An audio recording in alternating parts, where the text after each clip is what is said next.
Welcome friends, কিছুক্ষণ আগেই supreme court রায় দিয়েছে যে বকেয়া ডিয়ের 25% মিটিয়ে দিতে হবে এবং বাকি 75% কিভাবে মেটানো হবে তার একটা রূপরেখা তৈরি করে দেওয়া হয়েছে। 4 সদস্যের কমিটি গঠন করেছেন সুপ্রিম কোর্ট। কিন্তু বকেয়া ডিয়ের 25% খুব দ্রুত মিটিয়ে দিতে হবে এবং তার কমপ্লায়েন্স রিপোর্ট কিন্তু মে মাসের যে ডেট আছে তখন কিন্তু জমা দিতে হবে। ফলে এই 25% বকেয়া ডিয়ে আপনাদের কত হবে একটি ক্যালকুলেটরে নিয়ে গিয়ে দেখাচ্ছি যে কত লক্ষ টাকা আপনারা এরিয়ার পাবেন। আমি বিভিন্ন উপায় দেখাবো আপনাদের। আপনারা খালি আপনাদের বেসিক পুট করবেন এবং 1/4/2008 থেকে 31/12/2019 পর্যন্ত কত হবে আপনাদের পঞ্চম বেতন কমিশনের বকেয়া। এই যে এখানে আমি পুরো করেছি, দেখুন মান্থ ধরে ধরে করেছি, একেবারে একদম এপ্রিল 2008 থেকে শুরু করেছি এবং বেসিক পে দিয়েছি, এরিয়ার ডিএ দিয়েছি, ডিফারেন্স অফ ডিএ। এই ডিফারেন্স অফ ডিএটা কিন্তু আপনি পেয়ে গেলেই কিন্তু আপনার নিজের হিসাব করতে পারবেন। এই ক্যালকুলেটর দিয়ে দেবো, খালি আপনার বেসিক বসাবেন। প্রথমে এপ্রিল, মে, জুন, এই তিনটে বেসিক বসাবেন বা প্রথমে এপ্রিলটা বসাবেন, মে জুন চলে আসবে। এবারে জুলাই যেহেতু রাজ্য সরকারের ইনক্রিমেন্ট রয়েছে, জুলাইয়ের ইনক্রিমেন্টগুলো খালি আপনি হাতে বসাবেন, বাকি আর বসাতে হবে না। এবং কোথাও যদি এর মধ্যে চেঞ্জ হয়ে থাকে, পে রিভিশন হয়ে থাকে আপনার, ফলে আপনি সেই জায়গাগুলো কিন্তু খালি বসালেই কিন্তু আপনার অটোমেটিক এক ঝলকে কিন্তু আপনার সমস্ত কিছু এখানে ক্যালকুলেশন হয়ে যাবে। দেখুন পুরো দেওয়া আছে এখানে। এই দেখুন আমি আমি আমি এখানে যেটা স্কেলটা তৈরি করেছি, এটা হচ্ছে একটা 4100 গ্রেড পে রাজ্য সরকারের, এবং স্কুল টিচারদেরও আছে 4100 গ্রেড পে। সেই হিসাবে কিন্তু আমি এটা তৈরি করেছি। 12,750 4100 গ্রেড পের একটা হিসাব এখানে আমি দিয়েছি। গ্রুপ ডিরও হিসাব দেখাচ্ছি কত বকে হবে।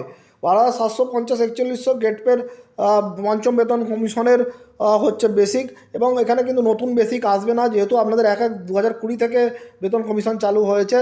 ফিক্সেশন হয়তো হয়েছে, নোশনাল পে দিয়েছে, কিন্তু আপনাদের এরিয়া যেহেতু দেয়নি, সেহেতু পুরনো বেসিক ধরেই বসাবেন পুরো পঞ্চম বেতন কমিশনের একদম 1/4/2008 থেকে 31/12/2019 পর্যন্ত। খালি জুলাইয়ের বেসিকগুলো আপনি বসাবেন মনে করে করে।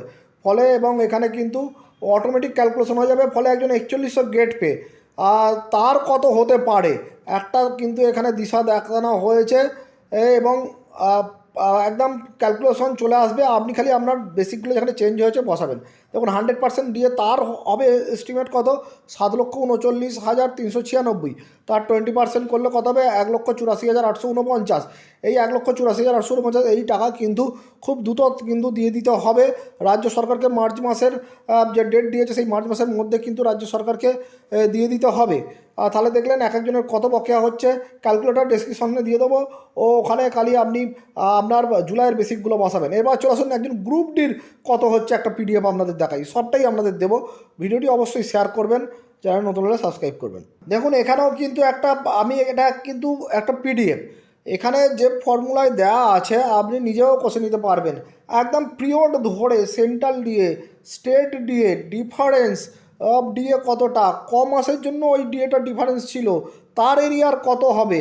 এই যে এখানে দিয়ে দিচ্ছি সবটা। দেখুন বেসিক পে 6,600 যেহেতু গ্রুপ ডি স্কেলের ছিল, ফলে এইভাবে আমি একটা পিডিএফ তৈরি করেছি। দেখা যাচ্ছে গ্রুপ ডি স্কেলেই তার হচ্ছে 100% ডিএ কত দেওয়া আছে, 3,82,322 টাকা। বুঝতে পারছেন কতটা ডিএ আপনারা পাবেন। এবং এর 25% মিটিয়ে দিতে হবে খুব দ্রুত। এই সিটগুলো রেখে দিন, নিজেই হিসাব করে ফেলুন, নালে ক্যালকুলেটরটা যদি দিচ্ছি ওখানে বসিয়ে আপনার এস্টিমেট করে ফেলুন। একদম মানে কাছাকাছি চলে যাবে যে আপনি কত পেতে পারেন। ধন্যবাদ।